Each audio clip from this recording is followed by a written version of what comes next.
dice el chat, me dice, sí se ve muy bien, gracias. Bien, entonces el día de hoy vamos a revisar el diagnóstico por imágenes para el estudio de la glándula hipófisis y de la glándula tiroides. Bueno, los objetivos son describir la anatomía radiológica normal de la glándula hipófisis y de la región celar y paracelar, analizar la semiología radiológica hipofisaria mediante el uso de la resonancia magnética y de la tomografía en casos específicos, conocer los métodos de diagnóstico por imágenes y los hallazgos relevantes de las principales patologías de la glándula tiroides. Bien, entonces empezamos siempre con un cuadro clínico, no un caso clínico, perdón, es un paciente de 83 años, está jubilado. Entre los antecedentes a destacar es que es hipertenso de larga evolución, no recibe tratamiento, sus cifras habituales son de 140-90, y esta vez consulta porque tiene cefalea de 3 días de evolución súbita y de gran intensidad, no se irradia, no cede con analgésicos comunes. El día previo al ingreso presentó diplopía, tos palpebral derecha, estrabismo divergilateral, está funcionalmente lúcido, hay polidipsia marcada con ingesta de 4 a 5 litros por día, tiene poliuria, nicturia. Los ejes adeno-hipofisarios estuvieron funcionantes clínicamente, ¿no? Entonces miren este cuadro clínico, es un paciente hipertenso, ya su edad 83 años, entonces tiene síntomas referidos a la esfera neurológica, ¿verdad? Entonces, cuando el paciente llega así por emergencia, pues tenemos la opción de pedirle a tomografía, ¿no? Y generalmente cuando llega a emergencia, tomografía cerebral sin contraste. Ustedes saben que la tomografía cerebral sin contraste a veces tiene limitaciones, ¿no? Pues eso depende de la sospecha clínica, pues. Si sospechas que es patología, no sé, isquémica, hemorrágica, tumoral, puedes pedir la tomografía cerebral, pero de ahí se recomienda pues pasarlo a una resonancia magnética, ¿no? Que va a ser el mejor método para evaluar toda la esfera neurológica, el sistema nervioso central. Entonces, ¿qué exámenes de ayuda diagnósticos serían importantes en este paciente, no? Si estamos con eso, que algún voluntario de repente, alguna sospecha clínica que tienen en este paciente, por los síntomas clínicos, miren, tiene la cefalea que se hace intensa, y diplopía, tos palpebral derecha, estrabismo divergente, está lúcido, pero tiene una serenidad de polidipsia marcada. Hay poliuria y nicturia, ¿no? ¿Algún voluntario? ¿Alguna sospecha clínica?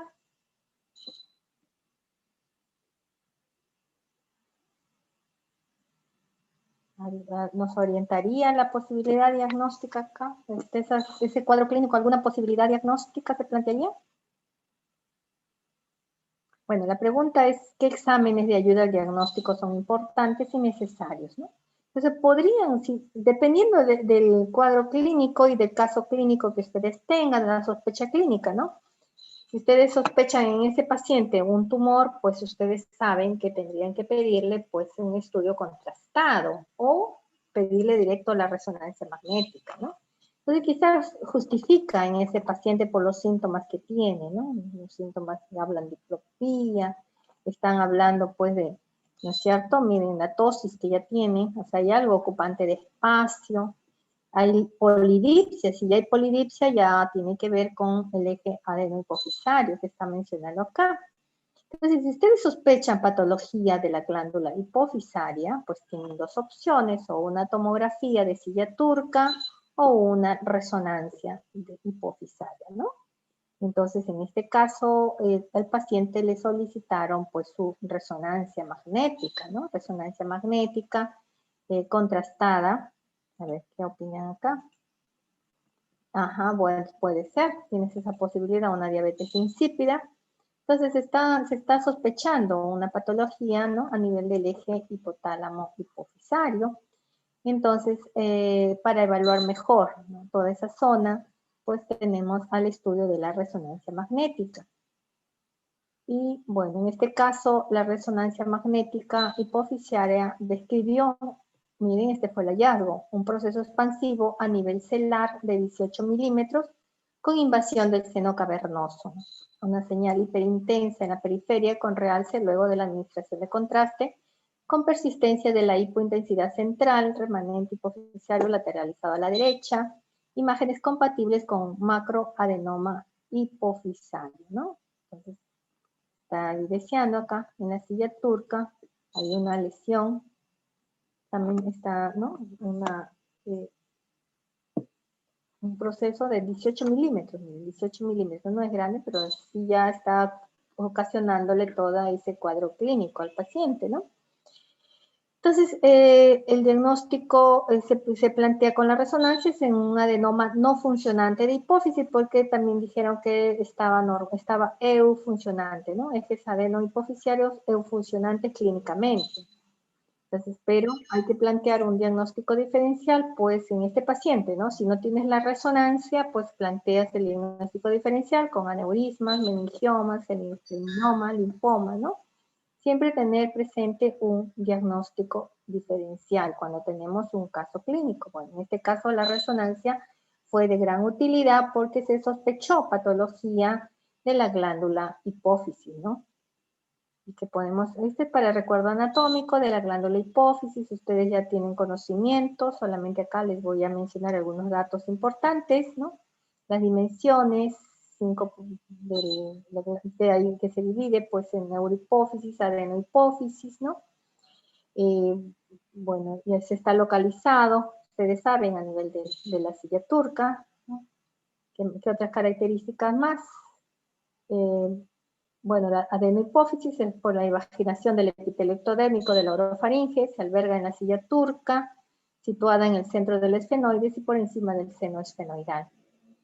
Bueno, a ambos lados de los senos cavernosos también ubicamos ahí, tenemos que identificar senos cavernosos cuando las identificamos anatómicamente por imágenes, ¿no? Bien, entonces, la silla turca, miren. Silla turca, entonces sería esta la estructura ósea, ¿no? Sus dimensiones en varones adultos, dice, generalmente tiene una longitud de 10.82 más o menos 13.28 milímetros, una altura de 8.32 más 1.11 milímetros y un ancho de 13.28 más o menos 1.87 milímetros, ¿no? Porque para nosotros es importante conocer estas medidas porque anteriormente nos solicitaban bastante la radiografía de silla turca, ¿no? Y a través de esa medición nosotros podíamos estar diciendo, pues estamos ante algún proceso expansivo, ¿no? A nivel de la silla turca, si la encontrábamos ensanchada, si encontrábamos que las dimensiones no correspondían, entonces planteábamos la posibilidad de alguna lesión neoplásica a nivel de la glándula hipófisis, ¿no? Indirectamente evaluando la silla turca, ¿no? Entonces, en la actualidad, pues ya se solicita cada vez menos, no solicitan casi la radiografía de silla turca. Entonces, si quieres evaluar silla turca, pues puedes pedirle una tomografía. Y si quieres ampliar, pues a mejor evaluación de la glándula hipófisis y silla turca, pues se solicita la resonancia magnética. Entonces, aquí tenemos la radiografía que se solicitaba anteriormente, ¿no? Una radiografía del macizo facial en proyección frontal, ¿no? Para ver neumatización, las neumatizaciones de senos paranasales y también la neumatización se correspondería a la proyección de un corte frontal, ¿no? De senos frontales y del seno esfenoidal. Y en la proyección lateral, miren, lateral, también se evidencia la silla turca con sus mediciones y también se determina la neumatización del seno esfenoidal, ¿no? Acá también está la proyección lateral de cráneo y de macizo facial. Entonces así nos solicitaban, ¿no? Venía radiografía de silla turca, entonces teníamos que evaluar, teníamos que decir las medidas, teníamos que ver las características de los bordes, superficies lisos, continuos, no hay erosiones, no hay expansiones, y hay adecuada neumatización del seno esfenoidal. Entonces la conclusión acá, radiografía de silla turca de características radiográficas normales, ¿no? Pero si encontrábamos alteración de la morfología, veíamos ensanchamientos, expansiones, erosiones, fracturas, teníamos que describirlo como ya algo expansivo patológico, y también veíamos si está opacificado el seno esfenoidal también, ¿no? Seno esfenoidal ocupado por, no sé, radiopacidad, etiología determinada. Bueno, nuevamente acá están las diferentes imágenes, pues en la radiografía, y este es en la tomografía. También piden a veces radiografías de silla turca. Se evalúa mucho mejor, miren, en los cortes tomográficos, ¿no? Cortes sagitales de la silla turca. Se puede medir con más precisión aquí, ¿no? Mejor medida en la tomografía que en la radiografía. Se ve las características también mucho mejor de los bordes, determinas la neumatización del seno esfenoidal, o sea, mejor método. Si quieres ver silla turca nada más, pues tendrías a la tomografía y pedirla como tomografía de silla turca. También nos piden como tomografía de hipófisis y silla turca. Pero ¿cuál es la desventaja en la tomografía? Bueno, se requiere cortes muy finos y también hay efectos de volúmenes parciales, porque ustedes saben que ahí hay más estructuras óseas, entonces por más que tengas un buen tomógrafo, que le hagas los cortes finos en ese nivel, cuando reconstruye en 3 dimensiones, pues hay mucho artefacto, ¿no? Efecto de volumen parcial de las estructuras óseas que habría allí, ¿no? Por eso se menciona que para evaluar mejor a la glándula hipófisis, pues es la resonancia magnética. Que acá tenemos, ¿no? Cortes con resonancia magnética para identificar nada más las estructuras anatómicas, miren, se ve. Acá está A, adenihipófisis, B, la neurohipófisis. La diferencia muy bien, ¿no? Anatómicamente. Asimismo, ve todas las estructuras adyacentes también, ¿no? Que vas a encontrar. Hay que ir identificando todas las estructuras anatómicas, acá está descrito, ¿no? Y bueno, también puedes, este es también imagen de resonancia, también podrías identificar a la silla turca y tomarle las medidas. Nosotros tomamos medidas para poder decir si estamos ante una silla turca con dimensiones normales o hay un ensanchamiento, una expansión de esa silla turca, ¿no? Y eso estaría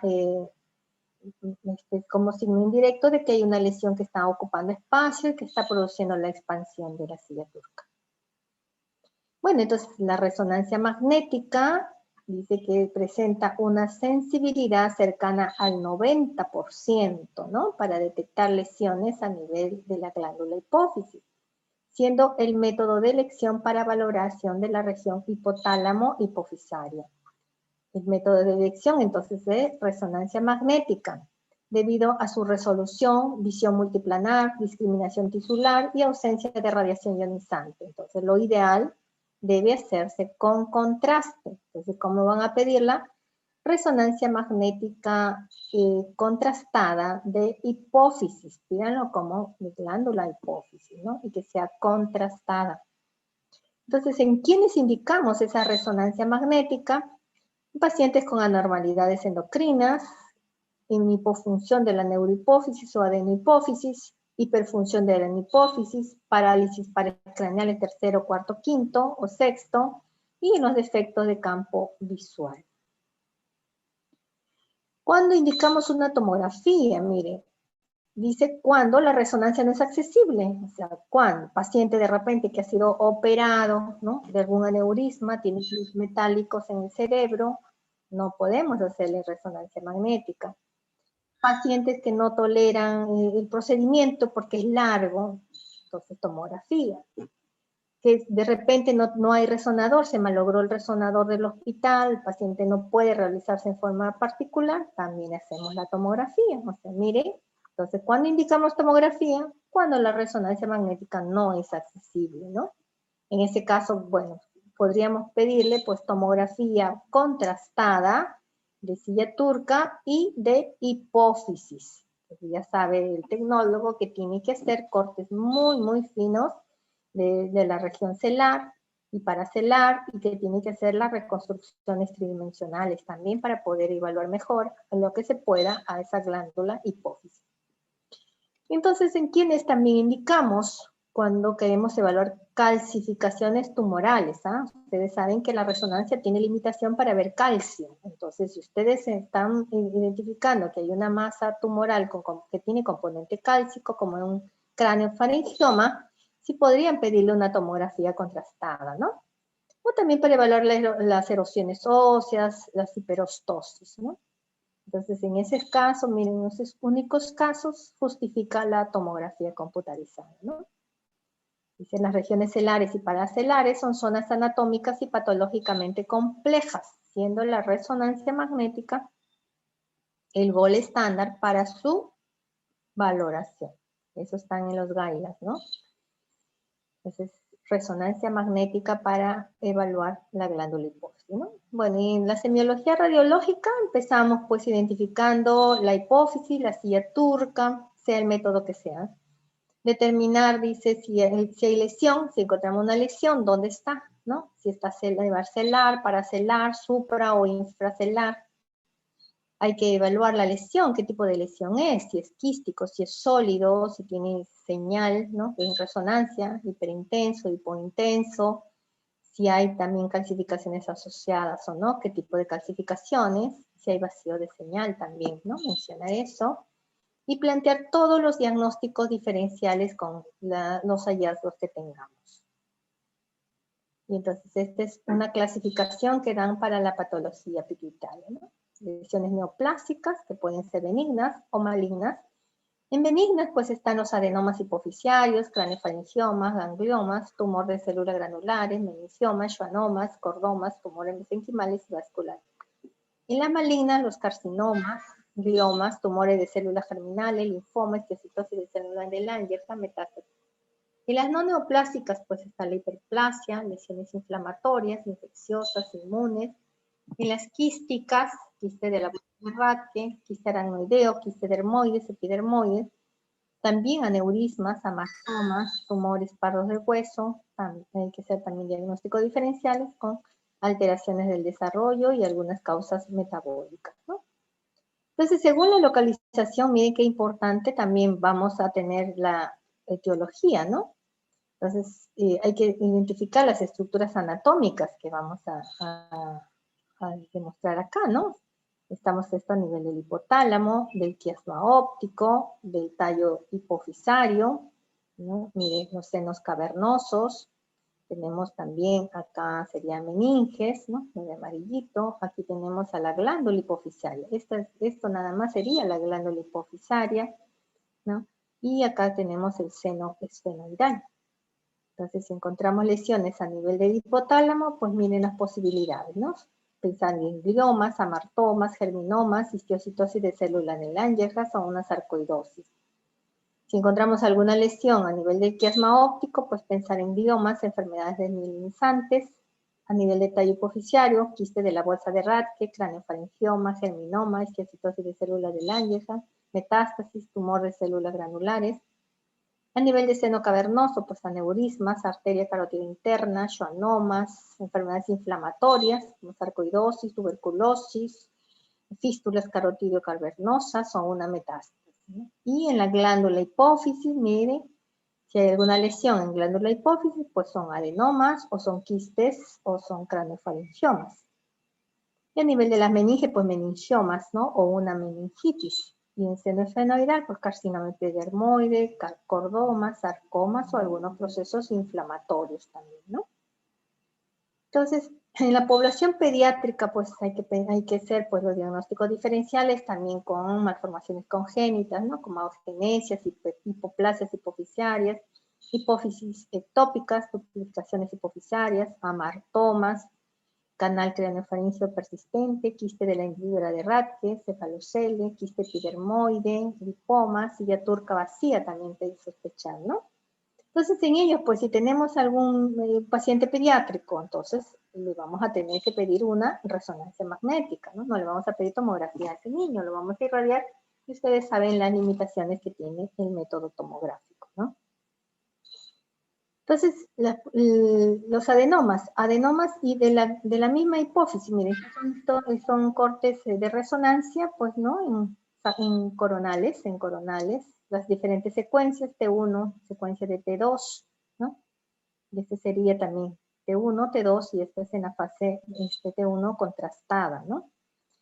Entonces, los adenomas hipoficiarios se origina, dice, de distintos tipos celulares, la encontramos en la adenohipófisis, la mayoría ocurren en adultos, aproximadamente el 5%, tienen origen en síndromes tumorales familiares que afectan a la hipófisis.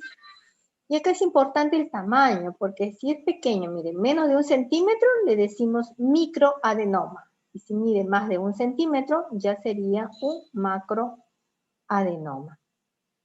Entonces, microadenoma, por su pequeño tamaño, el uso de contraste y corte fino es importante. Imagínense, por eso cuando hacemos tomografía, muchas veces los microadenomas no son identificados, ¿ah? Porque son pequeñitos, menos de 1 centímetro.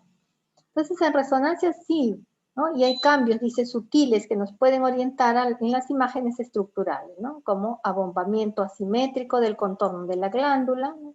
Hay un abombamiento. Hay un sutil remodelamiento de la silla turca o también se puede desplazar el tallo o el infundíbulo, ¿no? Pero más fácil de identificar es con el contraste porque las lesiones, pues los microadenomas van a verse como lesiones no captantes, ¿no? Poco no captantes. En cambio, los macroadenomas, miren, mayores de 1 centímetro, ya tiene un cuadro clínico el paciente, ya fundamentalmente cuadro clínico de tipo compresivo, ¿no? Por el tamaño, frecuentemente crecen, dice, hacia arriba, ¿no? Hacia arriba, en la impronta del diafragma celular le da la forma, dice, de un 8, ¿no? O el muñequito de nieve. También un característico, dice, ¿no? El signo del muñeco de nieve en la región hipofisiaria, pues hay que pensar en un macroadenoma hipofisario. Miren acá, tenemos la imagen también, ¿no? De un microadenoma. Acá está sin contraste y este es con contraste, miren. Entonces, la glándula debe captar. ¿Y cuál es el microadenoma? Es este pequeño acá, esta imagen hipointensa que no captó, ese pasaría a ser nuestro microadenoma, miren, bien pequeño, ¿no? Entonces, cuando hacemos la tomografía contrastada, sabemos que hay estructuras óseas del seno esfenoidal que se superponen y a veces es difícil identificar estos pequeños microadenomas, porque son microadenomas menores de 1 centímetro, son imágenes hipointensas no captadoras de contraste.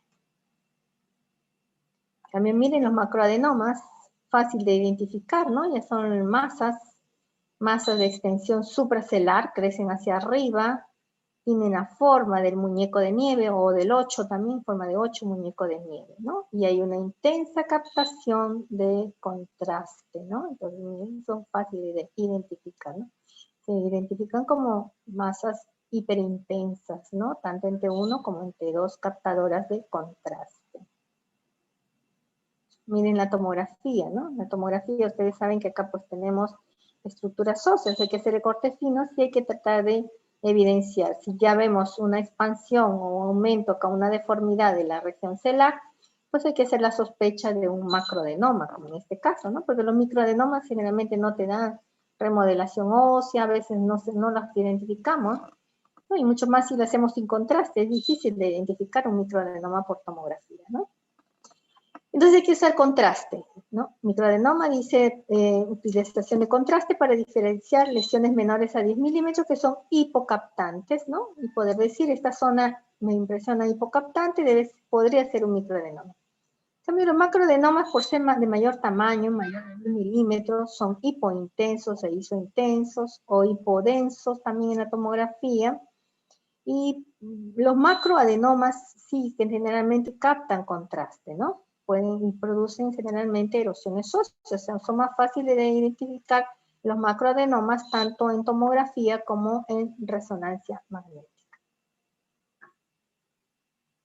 Mira, otra patología es el quiste de la bolsa de Rathke también, ¿no? Se ve en el corte sagital, el corte coronal. Vemos, ¿no? Las lesiones bien definidas en la región infundibular del hipotálamo. Es hiperintensa en T1, el T1 no capta contraste en una fase contrastada, ¿no? Entonces, vemos estas características y planteamos la posibilidad de un quiste de la bolsa de Rathke. También puede haber neurohipófisis ectópica, ¿no? Hay ausencia de hiperseñal en la región posterior celular con una imagen nodular hiperintensa en T1 en la región del tallo. Entonces vemos que por eso dice neurohipófisis ectópica, ¿no? Podemos encontrarlo por fuera ya, dice, del tallo, a nivel del tallo hipofisiario o a nivel del infundíbulo, ¿no?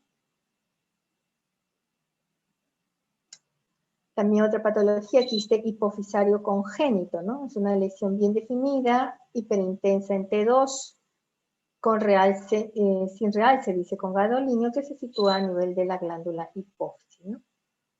Características de un quiste hipofisario congénito. Un amartoma, lesión también intracelular, ¿no? Tiene un efecto masa, miren acá, este que sería la lesión, el amartoma, no es tan expansivo, pero sí está haciendo ya un efecto masa, no realza con el gadolinio, ¿no? Bien definida, a nivel supracelular, es isointensa en T1, produce desplazamiento anterior del infundíbulo y no capta contraste, ¿no? En la fase contrastada.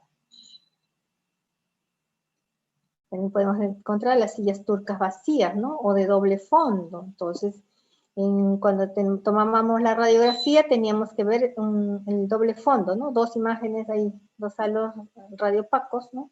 En la zona correspondiente a la silla turca, ¿no? En tomografía, en resonancia es más fácil de identificar, ¿no? Identificas ahí que ves espacios subaracnoideos y ves la silla turca, pero ¿qué pasa? No hay glándula ahí, no hay glándula, una glándula normal tampoco, ¿no?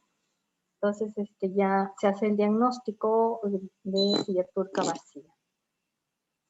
También puede asociarse a erosión de las clinoides posteriores, como en este caso, ¿no? Miren acá la resonancia lo identifica como, se ve la silla pero no se ve la glándula, ¿no? Y desciende, dice el quiasma óptico, hay descenso allí del quiasma óptico a nivel de la silla turca, ¿no? Entonces hay un aumento del espacio y del líquido aranoideo de la cisterna supracelular con disminución del tamaño y aplanamiento o ausencia completa de la hipófisis. Nuestros pacientes también tienen cuadro clínico de hipopituitarismo, ¿no? Entonces eso es lo que se valora. Se ve la silla turca, no se ve la imagen de la hipófisis y la silla turca o el espacio está ocupado entonces por el quiasma óptico. Bueno, otra patología es la hipofisitis, ¿no? Hipofisitis es la infiltración linfocitaria de la hipófisis, posiblemente de causa autoinmune, ¿no? Entonces, ¿qué vamos a identificar? Una masa en la silla turca, ¿no? Una masa, o también puede verse un aumento difuso del tamaño de la hipófisis con un realce, miren, heterogéneo, ¿no? Heterogéneo de la glándula hipófisis. Entonces, esto orienta pues que es un proceso inflamatorio. También puede asociarse, hay complicaciones también, ¿no? Pueden abscedarse, y abscesos hipofisarios también, ¿no? Entonces también se le hace la resonancia. En la resonancia determina que hay áreas ahí hipointensas, ¿no? Que corresponden a áreas de necrosis. Se le administra contraste y miren la captación en anillo que tiene, ¿no? Una captación en anillo que nos dice que ahí hay un proceso inflamatorio agudo. Un proceso inflamatorio, pues, ¿no? Y por el cuadro clínico ya asociamos a posibilidad de un absceso. La diabetes insípida también, ¿no? Cuando hay ausencia de neurohipófisis, casi siempre es idiopática, aunque se han descrito causas de destrucción de la hipófisis posterior por tumores, infecciones, traumatismos, algunos desórdenes hereditarios, ¿no? Bien, entonces la resonancia que nos demuestra que hay, dice, una ausencia de hiperintensidad de señal en T1 de la neurohipófisis. Entonces miramos la silla turca y no vemos, no, miren, casi no se identifica, no hay hiperseñal de lo que sería la glándula hipófisis, ¿no? Y hay un engrosamiento más bien del tallo hipofisiario. Está la diabetes insípida que se planteó con el paciente del cuadro clínico, muy bien que se plantearon, ¿no? Pero en ese paciente, para mí, miren cómo se ve la imagen, cómo se ve el paciente.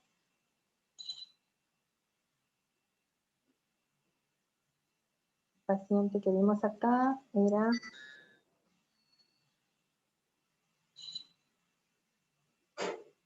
Ahí, ¿no? Ahí había aumento de señal, había, había un nódulo, una masa ya de 18 milímetros, por eso se planteó un macroadenoma, ¿no? Más de 10 milímetros macroadenoma. Entonces estábamos viendo acá y paciente, bueno, este es de la diabetes insípida. También hay lesiones yuxtacelares, ¿ah? No solamente hay que mirar a la hipófisis, sino también hay que mirar a nivel yuxtacelar, ¿no? Miren las masas acá. También con resonancia, ¿no? Vemos las diferentes secuencias. Miren estas lesiones expansivas, muy heterogéneas, hay áreas hipointensas, otras hiperintensas, captación heterogénea. Paciente, bueno, si se asocian a calcificaciones, hay que plantear la posibilidad de un craneofaringioma. También tumores, ¿no? Como tipo gliomas, también hiperintensos, captadores de contraste. Astrocitomas pilomixoides, también miren toda la masa que está expansiva, ¿no? Aquí toda la región yuxtacelar también ocupa, ¿no? Y expande también la silla turca, ¿no? Miren el corte axial, vean todo ese proceso expansivo, ¿no? Esto fue un astrocitoma pilomixoide. También tumores de células germinales también pueden afectar a la glándula, o ser yuxtacelar también, ¿no? Aquí tenemos el craneofaringioma, ¿no? Craneofaringioma es frecuente. Miren, en la tomografía, nosotros cuando hacemos el corte axial, ¿qué vemos? Vemos una imagen hipodensa, tomamos los Hanfield de bajos índices de atenuación, planteamos la posibilidad de un quiste, pero ¿qué más tiene ese quiste? Miren, las calcificaciones periféricas. Entonces, al ver las calcificaciones, ya planteamos la posibilidad de un cráneo faringioma. Se le realiza la resonancia y se ve la masa sólida a nivel supracelular, miren, supracelular. Tiene calcificaciones periféricas, ¿no? Que se identifican en el corte coronal. ¿Sí? Tiene también áreas sólidas que se realzan. Entonces, pues, se plantea ahí la posibilidad por las calcificaciones, por el efecto masa, por el realce que tiene, ¿no? A nivel intenso, entonces la posibilidad de un cráneo faringioma.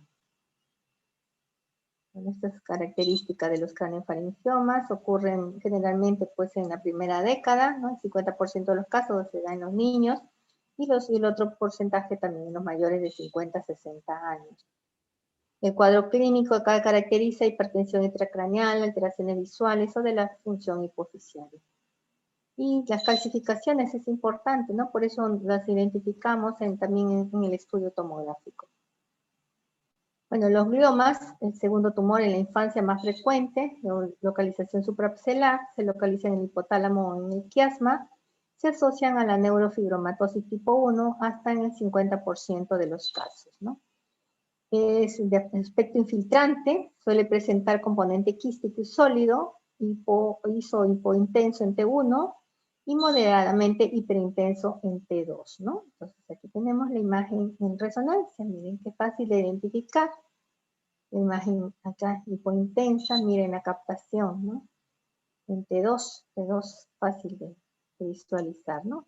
La masa ensancha la silla turca, también crecimiento infiltrante de todas las estructuras vecinas, ¿no? Y comprime el gran efecto masa, por eso el cuadro clínico ya del paciente, ¿no? Y es evidente, entonces justifica en ese caso, pues, ya el estudio con resonancia magnética y que sea contrastada.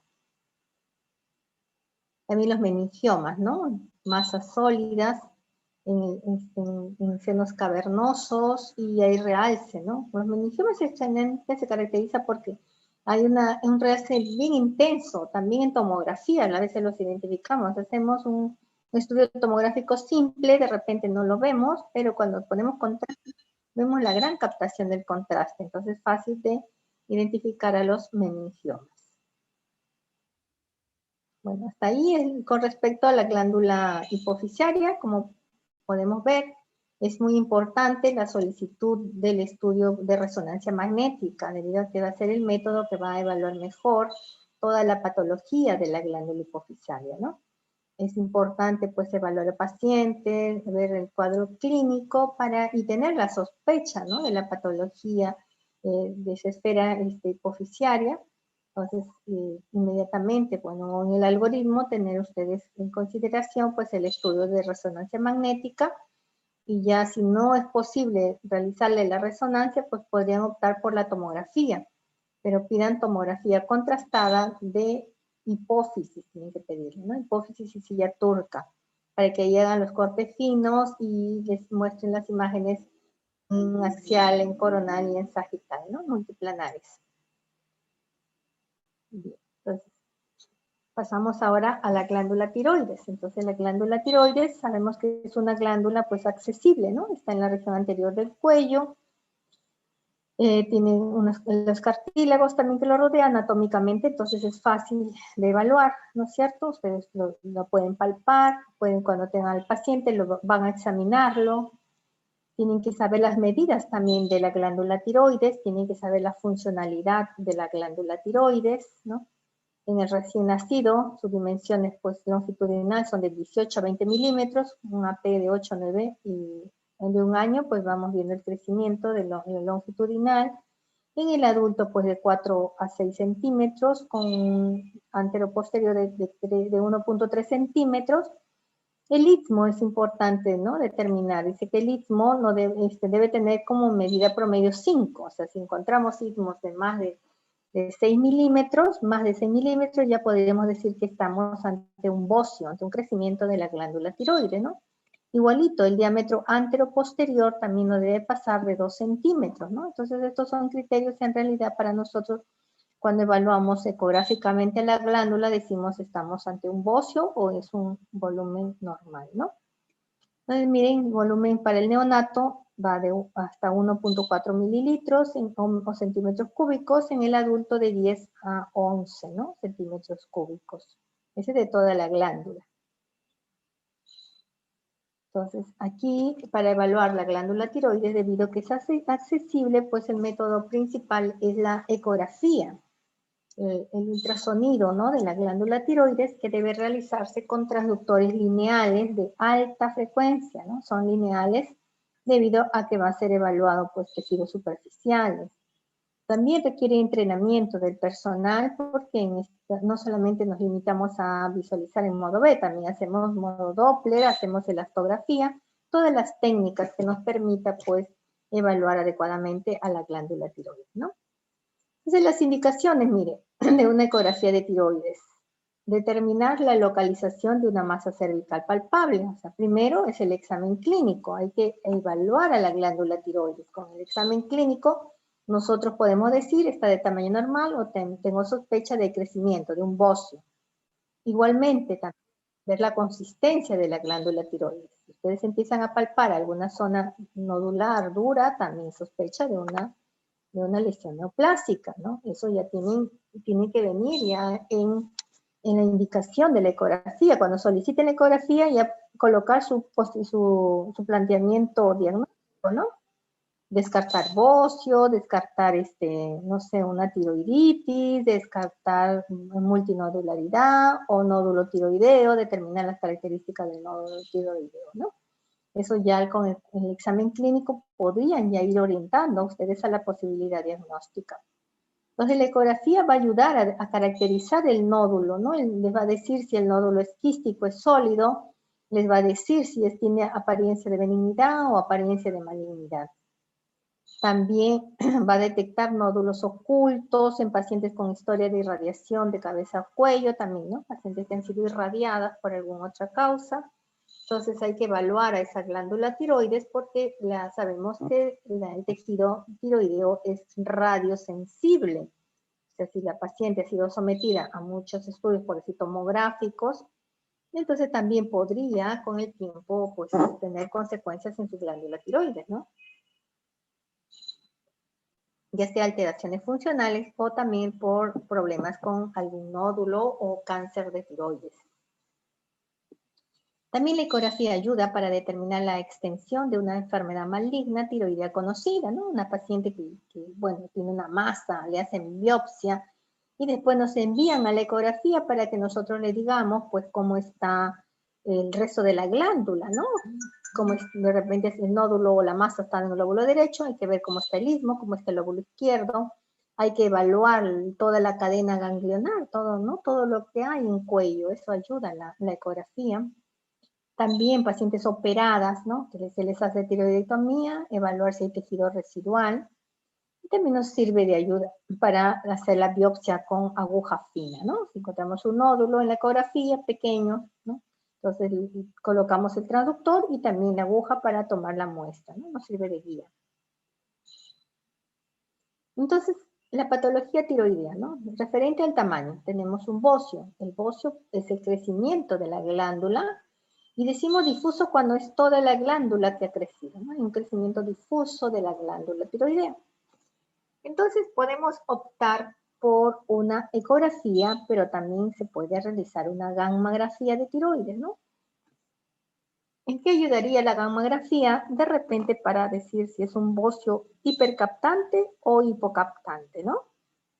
Por ejemplo, están sospechando una paciente que tiene pues hipertiroidismo, eso es un hipertiroidismo esencial, ustedes ven la glándula que está crecida y entonces si hay hipertiroidismo también puede asociarse con una hipercaptación de la glándula, ¿no? Anteriormente se solicitaba, el endocrinólogo solicitaba bastante para poder determinar si la paciente pues le daban yodo radioactivo para bloquear esa glándula hiperfuncionante, ¿no? Actualmente vemos que ya se utiliza cada vez menos la gammagrafía tiroidea, ¿no? Debido a que se le realiza la ecografía puede con Doppler decir también si hay hipervascularización o no, si encontramos algún nodulito, describir las características del nódulo, tanto con ecografía como con elastografía. Y bueno, la paciente también pues le hacen todo el estudio hormonal que puede decir si está en hiper o en hipofunción la glándula, ¿no? Y entonces difuso es el crecimiento de toda la glándula sin la presencia de nódulos. Acá no hay nódulos, ¿eh? En el bocio difuso. En cambio, el multinodular, también hay crecimiento de la glándula. Mira, este es un corte transversal de la tiroides. Este es el lóbulo derecho, el istmo, el lóbulo izquierdo. Entonces estamos apreciando pues un crecimiento difuso de la glándula tiroides, pero es la ecotextura muy heterogénea porque tiene múltiples áreas focales nodulares, ¿no? Esto corresponde a un bocio multinodular, a diferencia del bocio difuso que habíamos visto anteriormente. En difuso no hay nódulo, multinodular, múltiples nódulos. Entonces la ecografía va a determinar si esos nódulos son sólidos, son quísticos, son hiperecogénicos, son hipocogénicos, cuántos hay, qué medidas tienen, dónde se ubican, cómo son los bordes, si tiene o no tiene calcificaciones asociadas, ¿no? Miren la gammagrafía, esta es la gammagrafía que se hace con tecnesio inyectado endovenoso, este es el lóbulo derecho, este es el lóbulo izquierdo, nos demuestra que hay un gran aumento de tamaño de ambos lóbulos. Miren la captación heterogénea, ¿no? La distribución heterogénea del radio trazador del tecnesio. Estos serían las zonas focales de los nódulos, ¿no? De los nódulos. Entonces aquí, pues ustedes ven, es altamente sensible, pero no les puede decir exactamente cuánto mide cada nódulo, qué características tiene cada nódulo, ¿no?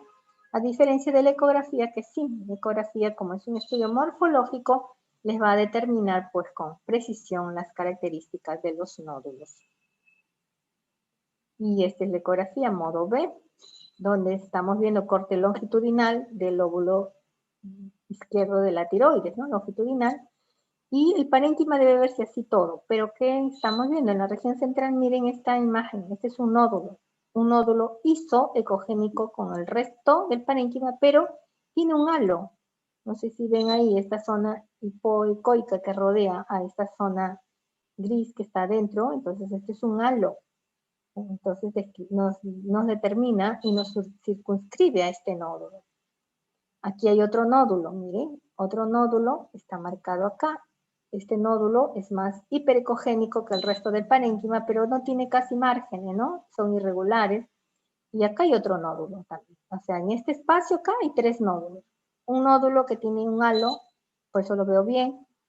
Otro nódulo que tiene un halo parcial, a la justa acá tiene una pequeña parte, acá no hay halo, y este de acá también, ¿no? Irregulares. Entonces, miren, importante de la ecografía, también requiere entrenamiento para poder identificar los nódulos, ¿ah? Y ver las características y las dimensiones.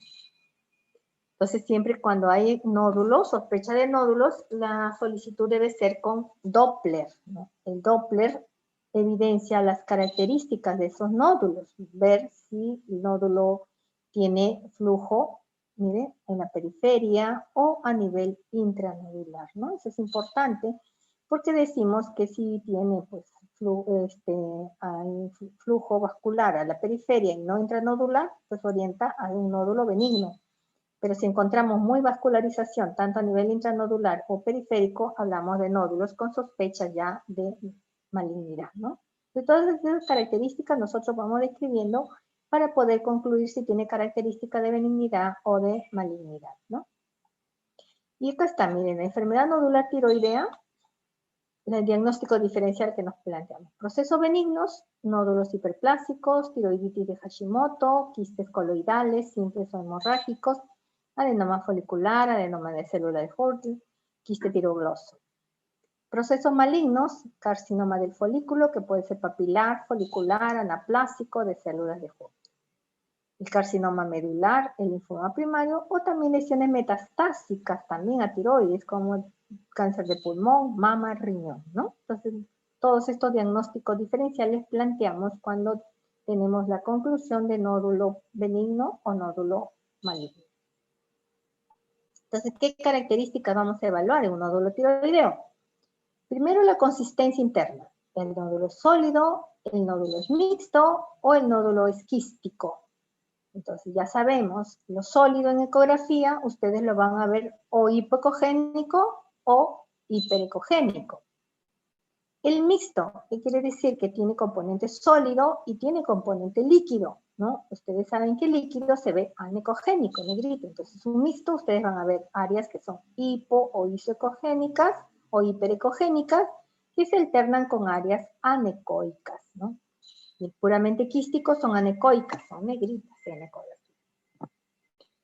Después de que vemos la consistencia, también la ecogenicidad relativa al parénquima tiroideo adyacente, ¿no? O sea, si es isoecogénico con el resto del parénquima, si es hipoecogénico con el resto del parénquima, ¿no? Cómo está el parénquima restante, el parénquima homogéneo, es heterogéneo, todas esas características, ¿no? Los márgenes del nódulo, márgenes definidos por un halo completo, márgenes parcialmente definidos por halo incompleto o márgenes mal definidos por no presentar cápsula, no presenta borde, no presenta halos, ¿no?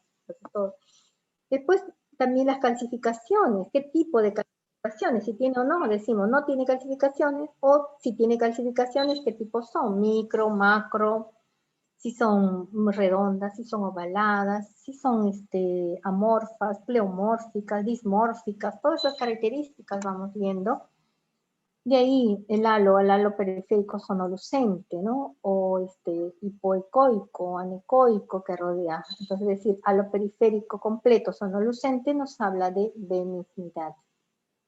Y también el flujo sanguíneo, eso lo vemos con el Doppler, ¿no? Periférico, benigno. Si el flujo sanguíneo es periférico y central, ya hay sospecha de malignidad. Entonces aquí tenemos, ¿no? Si el nódulo es hipoecoico, de localización subcapsular, de contornos mal delimitados, bordes infiltrativos, presenta áreas de necrosis, vascularización intranodular aumentada, ausencia de halo hipoecoico, eso entonces nos obliga a descartar malignidad. Concluimos como nódulo con características sospechosas de malignidad y el paciente tiene que ser sometido a una biopsia. Punción aspiración de aguja fina con guía ecográfica, ¿no? El transductor se coloca allí en el nódulo sospechoso y el mismo radiólogo o el anatomopatólogo toma la muestra y ya analiza, ¿no? Ante una sospecha de malignidad. Y en tiroides es igual como en mama, la clasificación TIRADS también, ¿no? Una clasificación estandarizada también, ¿no? Entonces eso desde el año 2009, Howard, ¿no? Y sus colaboradores propusieron el sistema de evaluación de los nódulos tiroideos denominado TIRADS, ¿no? Semejante al de la TIRADS o VIRADS. Donde TIRADS 1 es glándula tiroidea normal, el TIRADS 2 nódulo benigno, 0% de malignidad, el TIRADS 3 es nódulo probablemente benigno, ¿no? Donde se menciona que el menor del 5% de malignidad. El TIRADS 4 sospechoso de malignidad, de 5-80% de casos han sido malignos. El TIRADS 5 nódulo probablemente maligno, mayor del 80% de malignidad. Y el TIRADS 6 nódulo maligno porque ya nos trae biopsia positiva, ¿no? Es muy semejante como el virus de mama acá en TIRADS en tiroides. sobre todo para el nódulo, describir al nódulo. Y concluimos de acuerdo a las características del nódulo. Entonces, miren la ecografía de una tiroides normal, ¿no? Un corte transversal, lóbulo derecho, istmo, lóbulo izquierdo. Entonces, estamos viendo que la glándula tiroides generalmente es casi hiperecogénica, pero es homogénea. Si ustedes ven acá, homogénea, toda la glándula. No hay lesiones nodulares, no se observan calcificaciones, ¿no? Entonces, tomamos las medidas y la medida nos dice pues que tiene un volumen menor de 10 centímetros cúbicos. Concluimos glándula tiroides ecográfica normal, TIROX 1. Miren todos este tipo de lesiones que podemos encontrar, ¿no? En algún lóbulo o en ambos lóbulos. Entonces, si encontramos, miren esta imagen anecoica, negrita la ven ustedes acá, refuerzo acústico, paredes delgadas, definidas, forma ovalada definida, tiene una cápsula fina, entonces nos habla pues de una lesión quística benigna. Entonces el TIRRAS es 2, benigna. Tenemos estas otras pequeñas áreas, miren, anecoicas, chiquitas, pequeñas, varias, que tienen un punto ahí, hiperecogénico, calcificación excéntrica es esta, ¿no? También esto se concluye como benignas también, ¿no? TIRRAS 2, estos son los quistes coloideos tipo 1. Miren esta otra imagen de acá, ¿no? Es una imagen nodular, también tiene bordes definidos, tiene un halo hipocogénico, o sea, tiene características por la forma benigna, pero dentro de todo ese nódulo hay estos pequeños puntos, calcificaciones puntiformes, pero son redondos, definidos. Entonces, esto le damos un TIRRAS 3, probablemente benigno, ¿no? Es decir, TIRRAS 3 significa que va a requerir controles, ¿no? Diferente pues a esto que es típicamente benigno, esto probablemente benigno. Bueno, miren esta imagen de acá también, ¿no? Se habla de una imagen mixta, tiene áreas quísticas, áreas sólidas, todo esto es el nódulo, pero es un nódulo mixto. Tiene bordes definidos, tiene refuerzo acústico. Cuando se habla de refuerzo, orienta a benignidad. Por eso a esto podríamos darle un 2 o algunos prefieren darle un 3 para hacerle seguimiento, pero estos tienen características de benigno, estos son considerados como los nódulos espongiformes. Tienen la apariencia de esponjas, ¿no? Miren este otro nódulo, también mixto, tiene componente líquido, componente sólido, los bordes son parcialmente definidos, acá tiene un área de que no se ha definido adecuadamente, pero me da refuerzo, o sea, tiene criterios más de benigno que de sospecha. Se coloca el Doppler, no hay vascularización Doppler, entonces esto queda como un TIRRAS 3, también probablemente benigno. Miren esta otra imagen también mixta, pero acá sí está definido el componente sólido, el componente líquido, ¿no? Tiene bordes definidos, escasa vascularización periférica, ¿no? También se concluye un TIRRAS 3, probablemente benigno, porque no tiene más criterios de malignidad. Este es otro nódulo, está comprometiendo pues ya masa, ¿no? Del lóbulo derecho, también el izquierdo, pero esto ya más sería patología pues en ambos lóbulos, ¿no? Esto ya hay que colocarle pues el Doppler color para ver si hipervascularización o no, da la apariencia de micronodularidad múltiple confluyente, ¿no? Y esto resultó siendo una tiroiditis de Hashimoto. También es un TIRRAS 3, hay que hacerle seguimiento, ¿no? Miren esta otra lóbulo, ¿no? Un lóbulo longitudinal, lóbulo derecho, también tiene patrón microquístico, ¿no? Bien heterogéneo, tiene estas pequeñas áreas microquísticas, no hay vascularización. También es una tiroiditis crónica, ¿no? También un TIRRAS 3. Esta es otra, miren, este es otro también compromiso de toda la glándula, pero muy heterogéneo. Hay pequeñas áreas quísticas, hay áreas hiperecogénicas de fibrosis, también otra tiroiditis crónica, ¿no? Y este es otro, el lóbulo, acá está el nódulo, miren, es un nódulo isoecoico con el resto de parénquima, pero tiene un halo anecoico acá, ¿no? Si ven ahí todo es rodeado por esa imagen hipocogénica, ¿no? Que delimita el nódulo, entonces esto también, por ser sólido, Y el halo no es completo, ¿no? Tiene un borde anterior que se visualiza, pero posterior casi no se visualiza. Entonces queda como un TIRAS 3. Este es también otro lóbulo donde hay un nódulo, miren, con halo completo, y otro nódulo también sólido, isopogénico, con calcificación periférica, ¿no? En cáscara de huevo. También estos quedan como TIRAS 3, probablemente es de ¿no? Todos estos entonces serían estos dos TIRAS 2 y todo el resto TIRAS 3. Pero miren estos nódulos. Este nódulo, bueno, tiene características de, como si es benigno, ¿no? Tiene su halo, es hipoecoico, me da refuerzo, pero le colocan Doppler, miren el Doppler. Vascularización periférica y vascularización intranodular.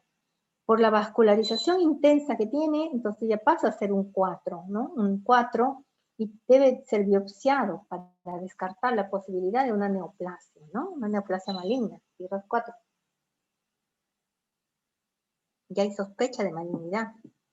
Miren este otro nódulo también, nódulo con una calcificación gruesa central, también tiene bordes definidos, tiene su halo ahí, da refuerzo y la calcificación da sombra.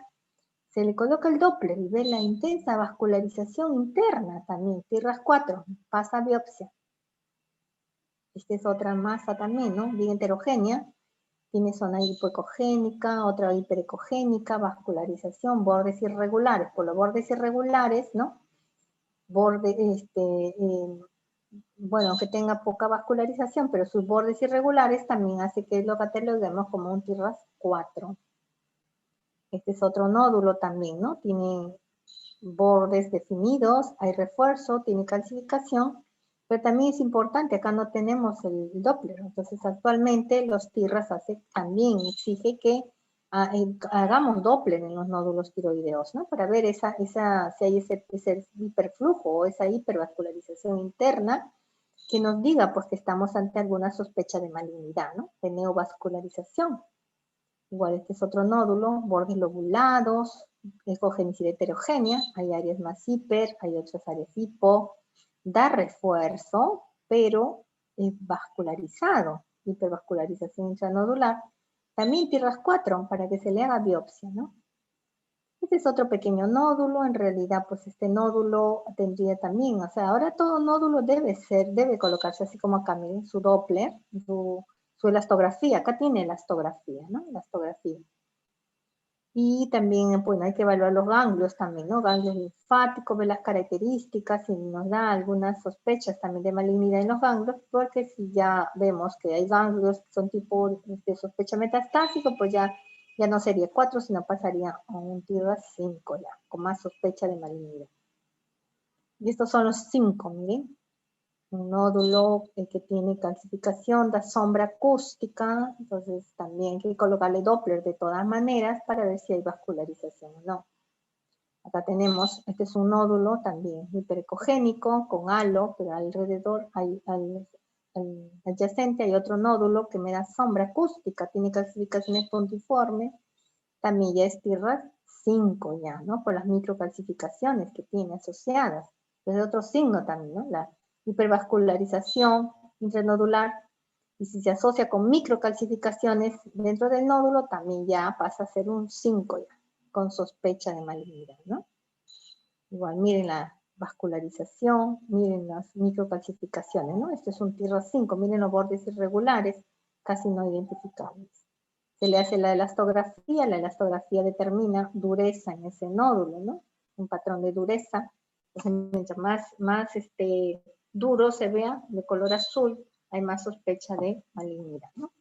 Y así vamos viendo los nódulos, las masas, viendo patrones de hipervascularización o de dureza o rigidez con la elastografía. Entonces aquí tenemos, miren, un nodulito también, ¿no? Este es el lóbulo derecho, todo este es el lóbulo derecho. En el centro vemos esta imagen nodular, sólida, hipoecogénica. Si ustedes miran el resto de la glándula, cómo se ve, y miren esto se ve más gris, más hipoecogénica. Miren los bordes parcialmente definidos, polaridad parcialmente, no tiene halo, ¿no? No hay halo. Tiene calcificaciones, miren acá. puntiformes en microcalcificaciones. Miren la vascularización, hay vascularización periférica y escasa, ¿no? Entonces, a ver, ¿algún voluntario? ¿Qué tierras le ponemos? A ver, chicos, ¿algún voluntario? ¿Qué tierras ponemos a ese paciente? 4. Muy bien, es un 4, muy bien. Es un 4, pasa a biopsia, ¿no es cierto? Por las características de las microcalcificaciones, por los bordes irregulares, ¿no? Acá tenemos otro, miren.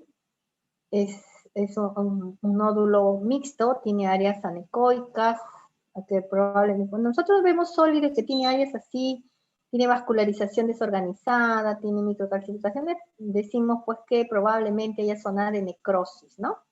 No somos tan categóricos, decimos probablemente áreas de necrosis, ¿no? Entonces vemos acá la ecogenicidad muy heterogénea, hay áreas hipocoicas, hiperecoicas, anecoicas. Colocamos el Doppler, miren, el Doppler nos demuestra que hay vascularización periférica e intranodular, que hay componentes acá vegetantes, ¿no? Vegetaciones dentro del área, pues, que ha sido acá, toda esta área líquida, anecoica, tienen un componente sólido ahí interno, ¿no? Entonces los márgenes son irregulares, entonces, ¿qué tierras le colocamos a este paciente? ¿Otro voluntario? Está fácil, ¿qué tierras? 5. 5, tierra 5 ya, ¿no es cierto? Tiene más criterios. O sea, el 4 cuando tiene un criterio de malignidad, por eso dice probablemente, ¿no? Maligno. Y ya el tierra 5 ya tienes 2, 3 criterios de malignidad, ya. O sea, para ti ya es cáncer hasta que no se demuestre lo contrario. Sí o sí tiene que ser biopsiado, ¿no? El diagnóstico final siempre lo va a dar la biopsia, pues anatomía patológica. Por eso se hace biopsia estas lesiones, ¿no? Entonces hay algunos médicos, he visto en la práctica que, bueno, se niegan a la biopsia porque menciona que si es cáncer va a haber siembra de células malignas, ¿no? Que pasan al torrente sanguíneo y prefiere pues hacer pues la nodulectomía o la lobulectomía, tiroidectomía, ¿no? Entonces ya son criterios de manejo de los consensos. Según el consenso de los TIRATS, nosotros los radiólogos sugerimos biopsia, pero biopsia con aspiración de aguja fina y con guía ecográfica, ¿no? Para que determinemos, porque a veces son multinodulares, entonces con la ecografía decimos cuál es el más sospechoso, cuál tiene el TIRAT o 4 o el 5, ¿no? ¿Cuál es el más sospechoso dentro de esos nódulos, ¿no? Entonces por eso es importante la ecografía y la guía ecográfica para la toma de la biopsia. Y bueno, la biopsia aspiración de aguja fina tiene una sensibilidad, depende de los centros, ¿no? Que puede ir, dice acá 79.8%, especificidad 98.66%, valor predictivo positivo 96.34%, también pueden haber falsos negativos, miren, 20.2%, y seguridad diagnóstica del 92.89%, ¿no? Entonces es importante pues el entrenamiento del personal que realiza la biopsia, ¿no? Del radiólogo para identificar pues adecuadamente el nódulo que debe ser biopsiado, la zona también a biopsiarse, porque a veces toman la muestra de esa área líquida cuando son mixtos, ¿no? Entonces área líquida le envían al patólogo y dice muestra insuficiente, ¿no? Entonces hay que saber de dónde tomar, qué área tomar la muestra, ¿no? Para que sea, pues, no tengamos falsos negativos y tengamos más precisión diagnóstica con esa biopsia aspiración de aguja fina, ¿no? Y bueno, eso es hasta allí es una revisión en realidad, pues, rápida. ¿Alguna pregunta de ambas clases, por favor? Que se están llegando. ¿Alguna pregunta?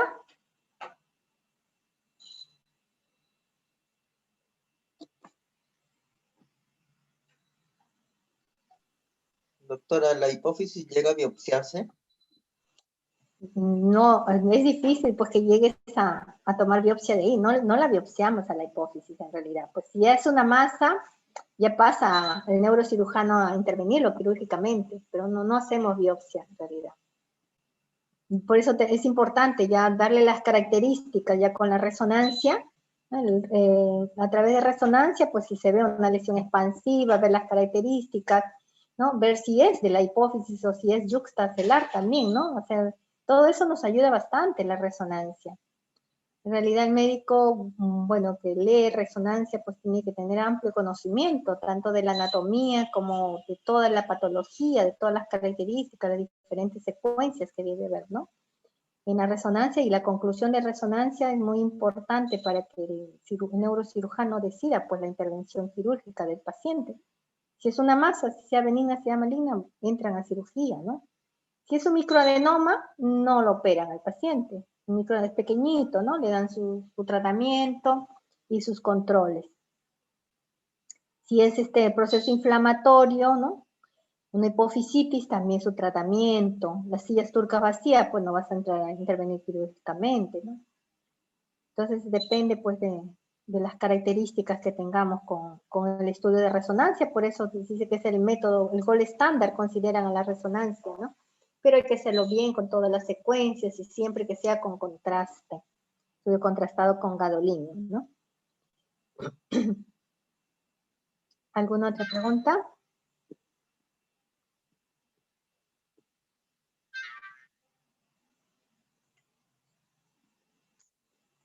¿Alguna otra pregunta, chicos? Por favor.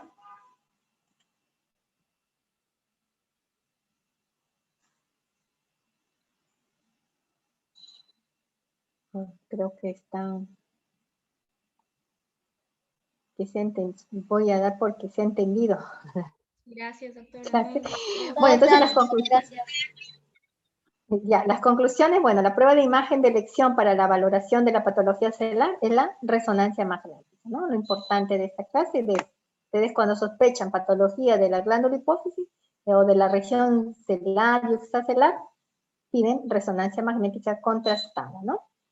Bueno, hay que conocer también toda la patología que puede estar relacionada con la glándula hipófisis, aplicable en el contexto clínico adecuado, o sea, hay que evaluar a su paciente.